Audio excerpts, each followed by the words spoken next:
Hi friends, welcome to my channel RD journey vlogs. Friends, ముందుగా మీ అందరికీ శ్రీరామనవమి శుభాకాంక్షలు. దశరథ తనయుడు రఘుకుల నందనుడు అయిన శ్రీరాముని పునర్వసు నక్షత్రం, ఆ జన్మ నక్షత్రాన్ని పురస్కరించుకొని ఈరోజు దేశవ్యాప్తంగా ఉన్న ప్రతి శ్రీరామాలయంలోనూ కూడా ఆ శ్రీరాముని సీతారాముల కళ్యాణాన్ని అయితే జరుపుకుంటారు. దేశవ్యాప్తంగా ప్రతి గ్రామంలో, ప్రతి ఊరు, వాడవాడ కూడా ఈ సీతారాముల కళ్యాణాన్ని అత్యంత అద్భుతంగా నిర్వహిస్తూ ఉంటారు. ఈరోజు ఇక్కడ కొమ్ముచిక్కాల గ్రామంలో వేంచేసి ఉన్న శ్రీ క్షత్రియ రామాలయం వద్ద ఈ సీతారాముల కళ్యాణ వైభవం అంతా కూడా మీరు మిస్ కాకుండా చూడాలంటే వీడియోని లాస్ట్ వరకు స్కిప్ చేయకుండా చూడండి. భక్తులు అధిక సంఖ్యలో పాల్గొని ఈ కళ్యాణ మహోత్సవాన్ని ఎంతో అద్భుతంగా అయితే నిర్వహించడం జరిగింది. మనకి పురోహితులు చంటి గారు చెప్పిన మంచి మంచి విషయాలు కూడా ఎంతో అద్భుతంగా అయితే ఆయన వివరించడం జరిగింది. అవన్నీ కూడా మీరు మిస్ కాకుండా చూడాలంటే వీడియోని అయితే స్కిప్ చేయకండి. ధర్మబద్ధుడైనటువంటి వాడు ఏకఛత్రాధిపత్యంగా 11,000 సంవత్సరాలు ఈ యొక్క భూమి మీద ఉండి ఈ యొక్క అయోధ్యను రాజధానిగా చేసుకుని, కోసల రాజ్యానికి ఆ యొక్క అయోధ్యని రాజధానిగా చేసుకుని 11,000 సంవత్సరాలు ఈ యొక్క భూమండలాన్ని పరిపాలించినటువంటి మహానుభావుడు ఆ యొక్క రామచంద్రమూర్తి. అటువంటి రామచంద్రమూర్తి మనిషిగా పుట్టి దేవుడిగా ఎదిగినటువంటి వాడు. దేవుడే కానీ చెప్పి ఎట్టి పరిస్థితుల్లో కూడా ఎవరైనా వచ్చి నువ్వు దేవుడు అంటే నేను దేవుడిని కాదు, నేను మానవుడినే అని చెప్పి మానవుడు కాబట్టి దేవుడిగా ఎదిగినటువంటి ఆ యొక్క శ్రీరామచంద్రమూర్తి. అటువంటి శ్రీరామచంద్రమూర్తి ఎగినటువంటి ఇల్లాలు ఆ యొక్క సీతమ్మ తల్లి. అటువంటి దివ్య కళ్యాణ మహోత్సవం ఏమండి, చైత్రమాసంలో 9వ రోజు కర్కాటక లగ్నంలో 5 గ్రహాలు ఉచ్చస్థితిలో ఉండగా ఆ యొక్క శ్రీరామచంద్రమూర్తి పుట్టారు. అటువంటి శ్రీరామచంద్రమూర్తి పుట్టినటువంటి జన్మదినం రోజున కళ్యాణం చేయించడం ఏంటండి అంటారు చాలా మంది. కళ్యాణం చేసుకుంటే శ్రీరామనవమి రోజు కాదుగా, స్వామివారి కళ్యాణం చేసుకునేప్పుడయ్యా శ్రావణ మాసంలో ఆ యొక్క బహుళ అష్టమి నాడు కళ్యాణం జరిగింది శ్రీరామచంద్రమూర్తి నాడు.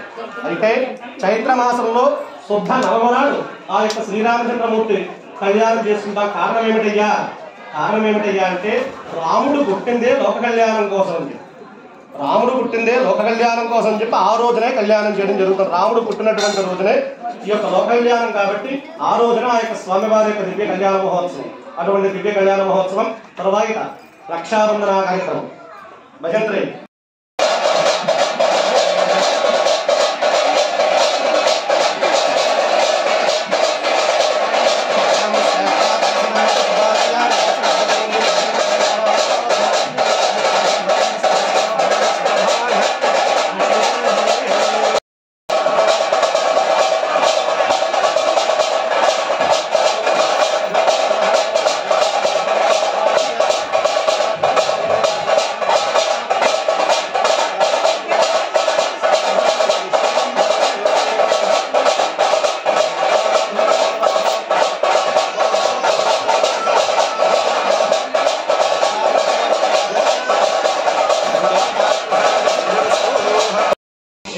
అగ్రియం ప్రతిమంచ శుభ్రం యజ్ఞోపవీతం బలమస్తు తేజః గోవిందా గోవిందా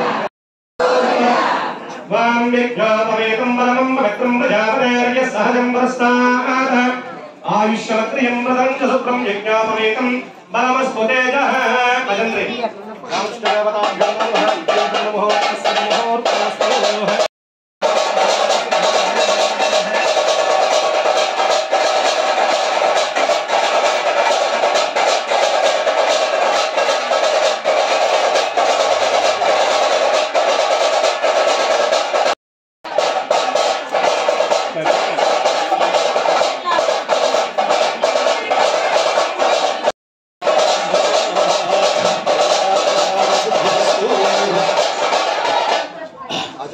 పళ్ళని తీసి పక్క పెట్టేమ్మా.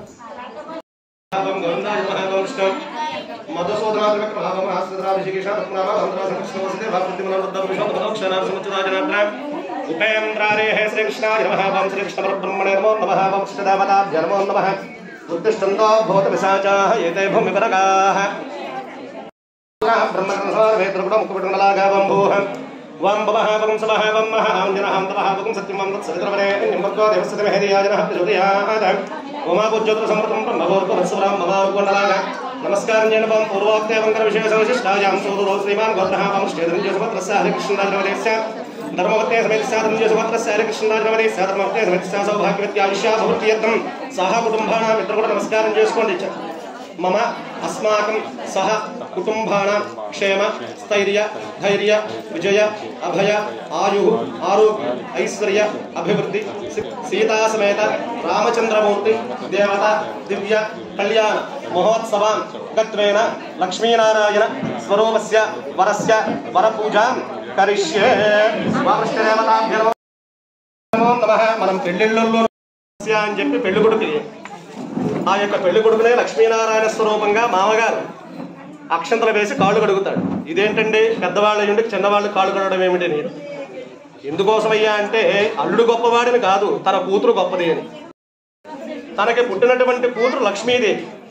అటువంటి లక్ష్మీదేవిని ఎవరికి ఇస్తున్నాడయ్యా? శ్రీ మహావిష్ణువుకి ఇస్తున్నాడు. మరి లక్ష్మీదేవిని శ్రీ మహావిష్ణువుకి ఇవ్వాలిగా. అందుకోసం అని చెప్పి తన కూతురు లక్ష్మీదేవి కాబట్టి వచ్చేటటువంటి వరుడు ఆ యొక్క లక్ష్మీనారాయణ స్వరూపుడు కాబట్టి అటువంటి వరుడికి పాదపూజ చేసి ఆ యొక్క పాద ప్రక్షాళన గావిస్తాడు. కానీ ఇక్కడ జనక మహారాజు ఏమనుకుంటున్నాడయ్యా అంటే లక్ష్మీనారాయణ స్వరూపంగా భావించి చేసిన కళ్యాణం చూశాను కానీ నాకు వచ్చేటటువంటి వాడు సాక్షాత్ లక్ష్మీనారాయణుడే అని చెప్పి అనుకుని ఆ యొక్క రామచంద్రమూర్తి వారికి పాద ప్రక్షాళన చేస్తున్నట్టు భజంత్రే.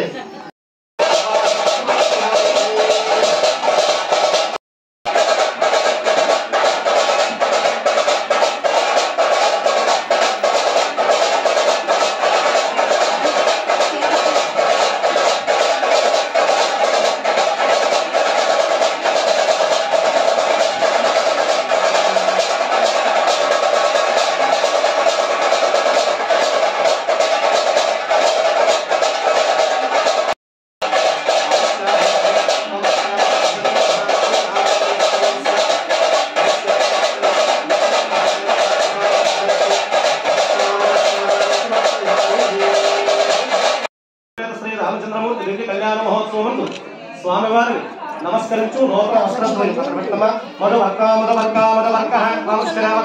నమ దేవతా ప్రసాద సిద్ధ్యతే తిరుగమ్మ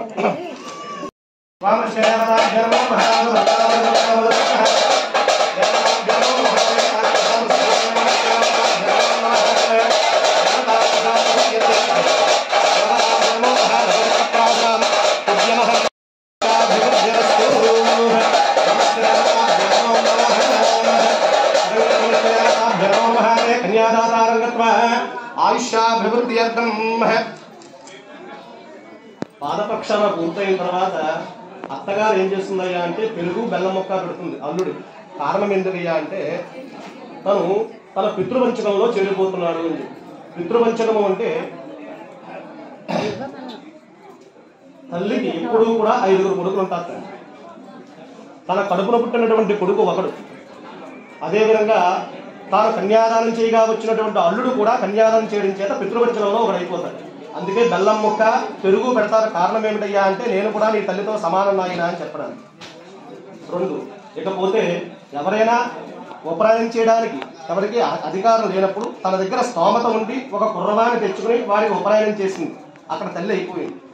అదేవిధంగా తనకి శిష్యరకం తన దగ్గర శిష్యరకం చేసుకున్నటువంటి శిష్యుడు ఒకడు ఉన్నాడు. అలా ఉండడం చేత 4వ కొడుకు వచ్చేసాడు. ఇంకా 5వ కొడుకు ఎవరయ్యా?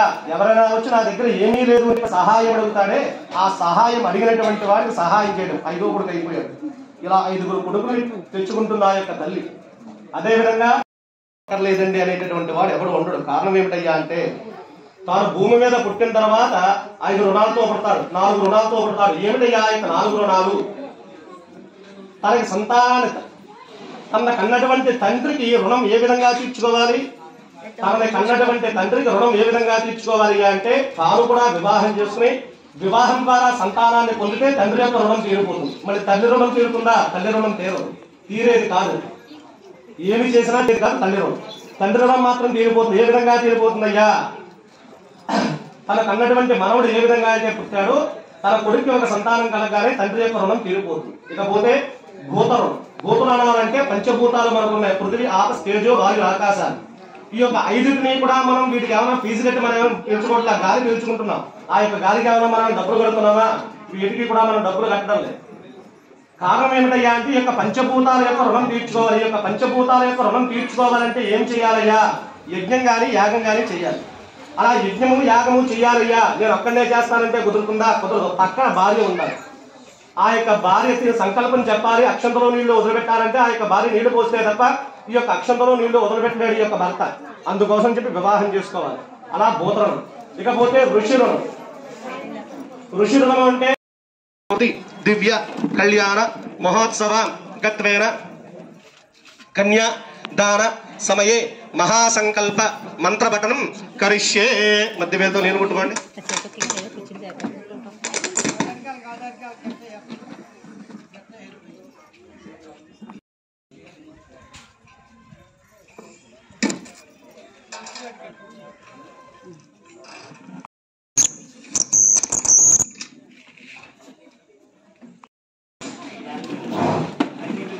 అదానందవీర్యస్య శ్రీమదాది నారాయణస్య మయం సూర్యేంద్ర బ్రహ్మాండానాం ఏకదమే వ్యక్తావ్యక్తమహదహంకార పృథివ్యాస్తేజో వాయురాకాశాంతేరావదేస్మహతే బ్రహ్మాండ ఖండయోర్मध्ये ఆధారశక్తి శ్రీవరాహ పూర్వానందస్య అతల కుతల సుతల తలాతల రసాతల మహాతల పాతాల నాగలోకాత్మకస్య ఉపృతరే భూలోక భువర్లోక సువర్లోక మహర్లోక జలోలోక తపోలోక సత్యలోకాలలో సత్కృష్ణలోభాగే మహారాజమానః పరిరాజరాజస్య శేషస్య సహస్రపరిమండలమంతిదే ఐరావత పుండరీక వామన కుముదోన్య పుష్పదంత సార్వభౌమ స్వప్రదీకాత్యాశ్రిగ్రంథే సంధారంగోస్తంభితే లోకాలోక జలేన వరియతే అవరేక్షం సురాసత్తే దరిక్షేర జలార్ణవపర్వతే అవరావత్యం భోజవతే నైనవతే గాంధర్వవతే లంకాపురే విశోవతే నామభుంగపురే ప్రతిష్ఠతే ఇంద్రాగ్ని యమనురుతే వర్ణవాయువ్య కుబేర ఈశాన్య దక్షిణ ప్రతిష్ఠతే జంబో కక్ష కుశక్రోంచ సాకసాల పుష్కరాజ్ఞ సప్తద్వేపదేవితే మాహేంద్రమణ్య సహశక్తి రక్షామదే వింధ్యాద్రే సప్తమపర్వతరాజితే ఇంద్రగంధ వింధ్యారణ్య భద్రకారణ్య నౌషారణ్య నవిషారణ్య దశారణ్యాయుతే అస్మిన్ వర్తమాన వ్యవహారిక చాంద్రమాణేన. ఎన్ని వచ్చాడు దీంట్లో లోకాలు? ఇన్ని లోకాలు వచ్చాయి, 14 లోకాలు వచ్చాయి. నదులు ఎన్ని వచ్చాయండి? 9 నదులు వచ్చాయి. ఖండాలు ఎన్ని వచ్చాయండి? 9 ఖండాలు వచ్చాయి. దేశాలు ఎన్ని వచ్చాయండి? 16 దేశాలు వస్తాయి. 16 రాజ్యాలు వస్తాయి. వీటన్నిటి సాక్షిగా నేను కన్యాదానం శ్రీమామ అన్నారంటే ఇచ్చేసినట్టే. అది మళ్ళీ మీరు కాదు. అక్కడ నమమ అనేటటువంటిది ఉండదు. ఇక్కడ కన్యాదానంలో ఉన్న ప్రత్యేకత ఏమిటి అంటే, కన్యాదానంలో మీరు ఏదైనా దానం ఇచ్చేటప్పుడు గోదానం ఇస్తున్నారనుకోండి, యథాశక్తి హరణ్యం తుభ్యమహం సంప్రతతే నమమ అంటారు అక్కడ. కానీ ఇక్కడ వస్తే నమమ ఉండదు, సంప్రతతే అంటే అంతవరకే ఉంటుంది. ఎందుకంటే కన్యాదానం చేస్తున్నాడు ఆయన జనక మహారాజు సీతామహాతల్లిని. తన కడుపున పుట్టినటువంటి అమ్మవారా సీతాదేవి అంటే కాదు. మరి ఎందుకోసం అని చెప్పి సీతాదేవి తన కూతురుగా ఏ విధంగా అయిపోయిందయ్యా అంటే, నాగలచారుకు తగిలి లేచినటువంటి అమ్మవారు ధర్మంచారి యొక్క పిల్ల నీ కూతురే అని చెప్పి ఆ యొక్క భగవంతుడు పలికాడు. అలా ధర్మంచారి తన కూతురు అయిపోయింది. అందుకనే ఆ యొక్క జానకి అయిపోయింది. జనక మహారాజు యొక్క పుత్రి కాబట్టి జానకి అయ్యింది. వంశం ఎటువంటిదో నా చెప్తున్నాను.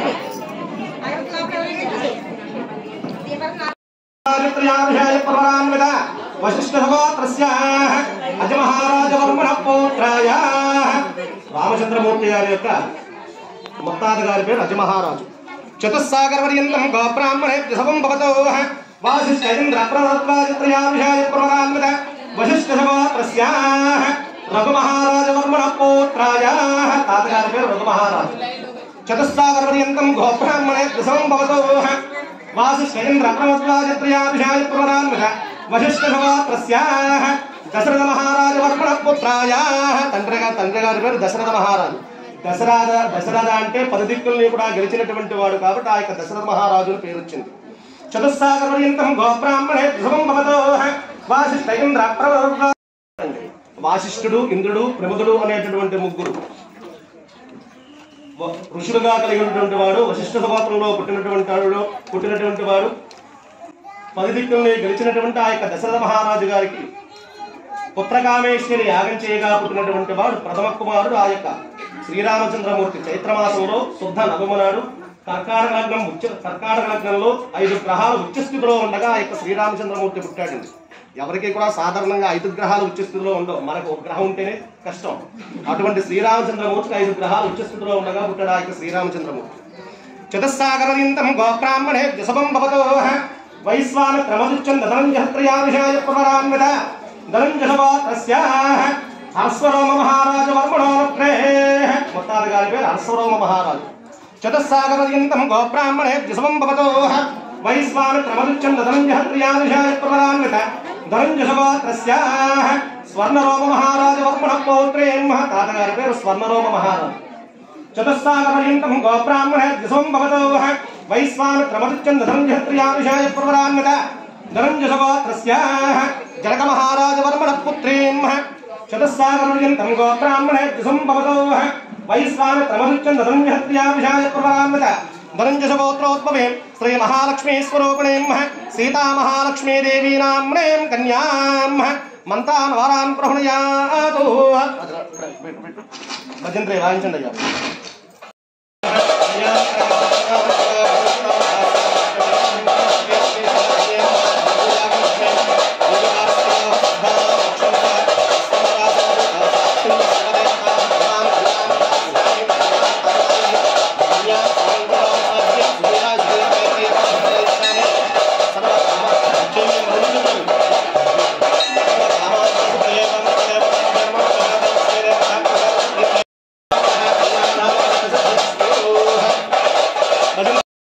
నాతి చరామి. వాళ్ళే వెతుక్కోవాలి. కారణం ఏమిటయ్యా అంటే భర్త పుణ్యం చేస్తే భార్యకు వస్తుందేమో, భార్య పుణ్యం చేస్తే భర్తకు రాదు. నువ్వు కాశీలో ఉండి రూపాయి దానం చేసినా నీ భార్య దాంట్లో 10 రూపాయలు పట్టుకుపోతుంది. నీ భార్య ఎక్కడ ఉండి దానం చేసినా నీకు ఆవగింజంత రాదు. ఎందుకంటే ఎవరి మోక్షం వాళ్ళదే. ఎందుకు రాదయ్యా? దీనికి కూడా మళ్ళీ ప్రశ్న అడుగుతారండి. ఎందుకు రాదండి?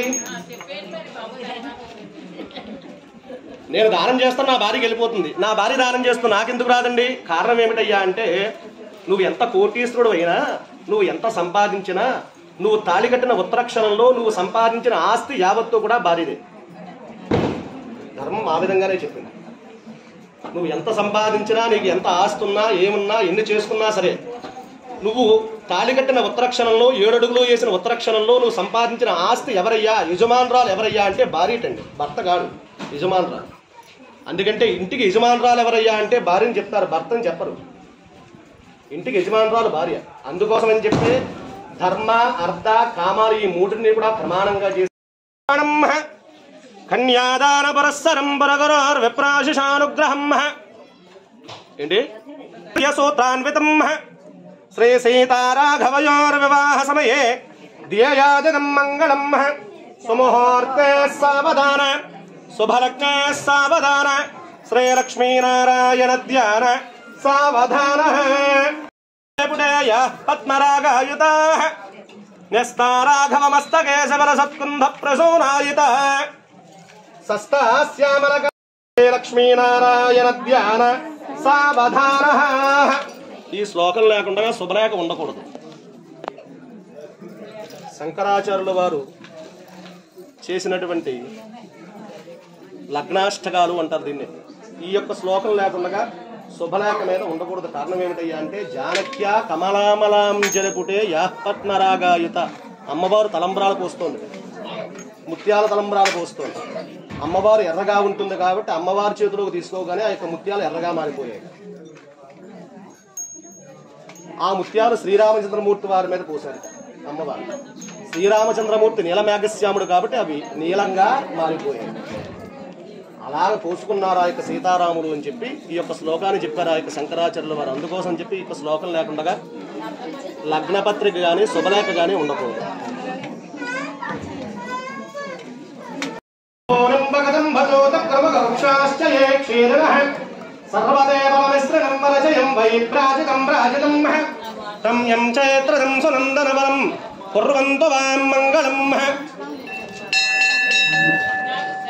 జంభీరం జనమండలం జనపదం జంభీరజాజాంబవం జంబోద్వేపమయే జటాజిజత జానాత్మజా జానకీ జంబునాదినవన్ బృహన్నవపదం జప్యం జయంతం జపం జనమాలి జగదే కరార్దన రిపు కుర్వంతు వాం మంగళం. మీరు పైకి రావండి. అబ్బాయి భజంత్రే వాయించండి.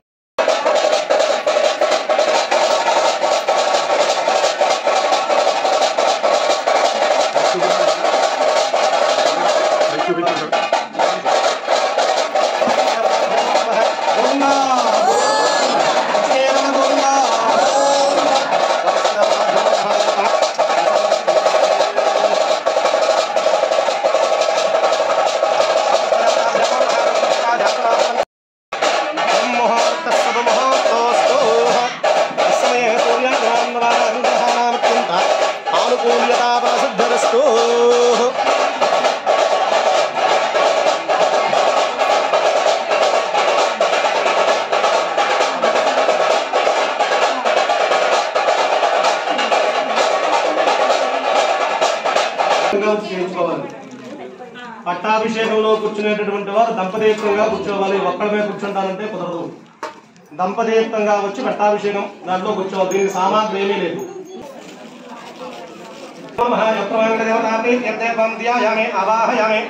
ఆవాహనం సమర్పయామి. సింహాసనార్థాయ అక్షరాన్ సమర్పయామి. పాదయోః పాద్యం సమర్పయామి. పాదయోః పాద్యం సమర్పయామి. హస్తయోః అర్ఘ్యం సమర్పయామి. ముఖే ఆచమనీయం సమర్పయామి. స్తవయామి. శుద్ధ్వాదకస్నానం సమర్పయామి. శుద్ధాచమనీయం సమర్పయామి. వృష్టిదేవతాభ్యో నమో నమః. వస్త్రార్థాయ మే పంచుకాం సమర్పయామి. జాగరూకులు నమః. వస్త్రార్థాయ మే పంచుకం సమర్పయామి. వృష్టిదేవతాభ్యో నమో నమః. ఉపవీతార్థాయ మే అక్షరాం సమర్పయామి. ఆభరణం సమర్పయామి. అలంకరణార్థాయ మే కుంకుమయం పూజయామి.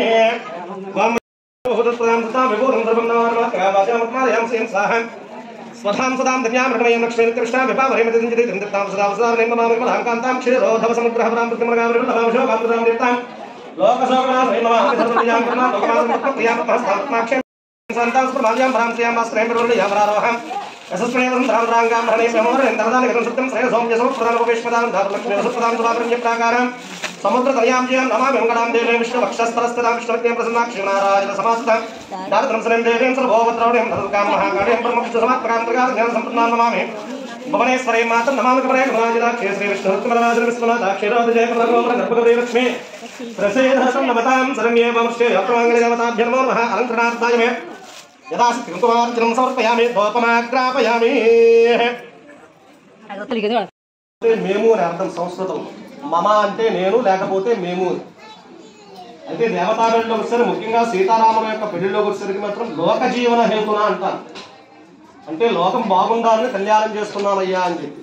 అందుకోసం అని చెప్పి నీ ఒంటి మీద మాంగళ్యం ఉన్నంతసేపు కూడా నేను నీకు ఉన్నాను అని చెప్పేటటువంటి వాడు ప్రపంచంలో ఎవరయ్యా అంటే భర్త ఒకటే. ఇంకెవరు కూడా ఆ మాట చెప్పరు, ఆ మాట వినకూడదు కూడా. భర్త మాత్రమే. నేను ఉన్నాను అనేందుకు సాక్ష్యం ఏమిటయ్యా? నా మెడలో ఉన్నటువంటి సూత్రం ఏదైతే ఉందో ఆ యొక్క సూత్రం మాత్రమే సాక్ష్యం. ఈ మాట ప్రపంచంలో రెండో వాడితో అనకూడనటువంటి మాట, అననటువంటి మాట ఏమిటయ్యా అంటే ఈ ఒక్క మాట. అటువంటి వివాహం, అటువంటి మాంగళ్యధారణ కార్యక్రమం. అందుకోసం చెప్పి మాంగళ్యధారణ.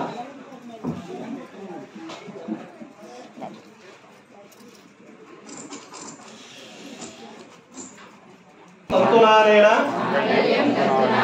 లోకజీవన హేతున అంటే భద్రామి సుభగే వంజీవ శరదాం శతం. మాంగళ్యం తంతునానేన లోకజీవన హేతున అంటే భద్రామి సుభగే వంజీవ శరదాం శతం. మాంగళ్యం తంతునానేన లోకజీవన హేతున అంటే భద్రామి సుభగే వంజీవ శరదాం శతం. భజంత్రే మాంగళ్యం తంతునానేన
तदातो कुबेराय वै श्रवणाय महाराजाय ब्रह्मावाक्य धात्मावाक्य सर्वं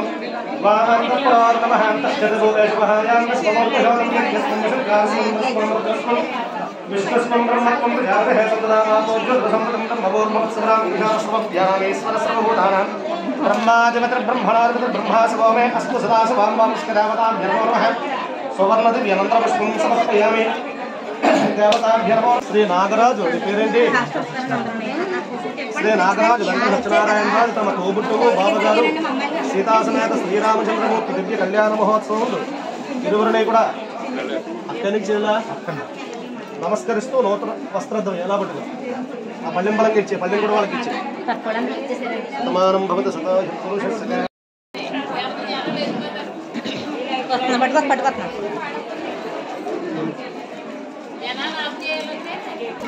కాబట్టి ప్లేట్ మీద కూర్చునేటటువంటి వారు కంపెనీగా రావాల్సిందిగా తెలియజేస్తున్నాం. వచ్చేటప్పుడు విఘ్నేశ్వరుడు ఏం కావాలో ఆ సామాను మాత్రమే తీసుకురండి. అదేవిధంగా ఒక బిందులో రాగి బిందు కానీ ఇప్పుడు బిందులో మంచినీళ్ళు తీసుకుని దాంట్లో